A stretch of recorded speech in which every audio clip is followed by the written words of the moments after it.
Welcome back. So today we're going to be talking about monthly fire extinguisher checks, which is actually a pretty universal requirement across all industries. Even though we're only talking healthcare specific stuff, this is something you can take and apply just about in any building that has fire extinguishers. First, Drew, get out here. We're actually going to feed off of each other in this video. We're outside, so we both have extinguishers. But we're using the 2010 edition of NFPA 10 because fire extinguishers are so complex that they have their own code. Placement of extinguishers, type of extinguisher, size of extinguisher varies based on occupancy, based on what's required. For example, for an OR, you have to have a clean agent type extinguisher. For helipads, you have to have a certain number, a certain size of extinguisher, typically foam based on the size of your helicopter.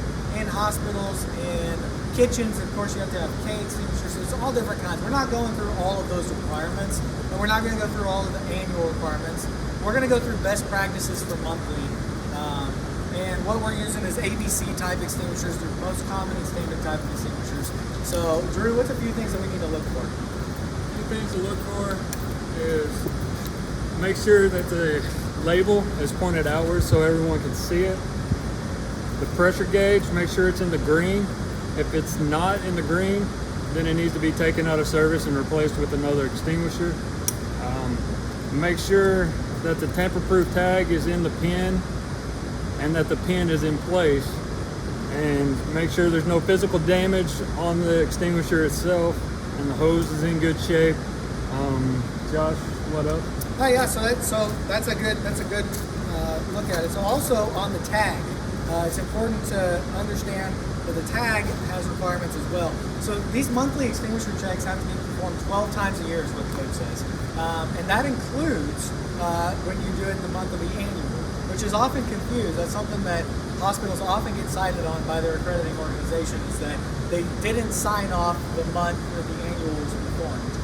And those requirements are different. Annual is a full-blown maintenance of the extinguisher, excluding hydrostatic testing and internal inspections and things like that, which are required based on the interval of the type of extinguisher it is.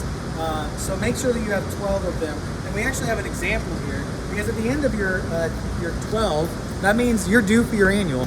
This tag here is actually from our hospital. It had 36, I think, signatures. 36 signatures.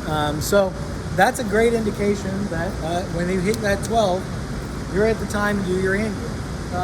Something else that we actually got a call on today for a different facility was that a fire marshal kindly helped us figure out that the tag, the inspector from last year for the annual, accidentally did punch the wrong year for 2 of our extinguishers.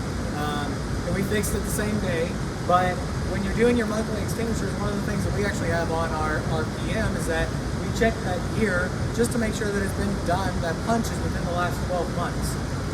So, again, looking at also just as you go through code and learn different locations, looking to make sure extinguishers are portable, so they move. Surprise, surprise, right?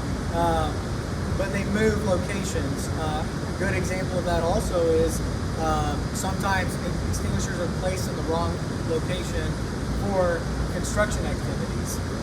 So if they move, making sure that the right type of extinguisher is a best practice for that area. Again, like we said, we mentioned a few earlier, but as you learn those different types and locations, it's important to look for that as well. So, did we cover everything? I think we got just about everything. So, that being said, thanks everyone. See you next time.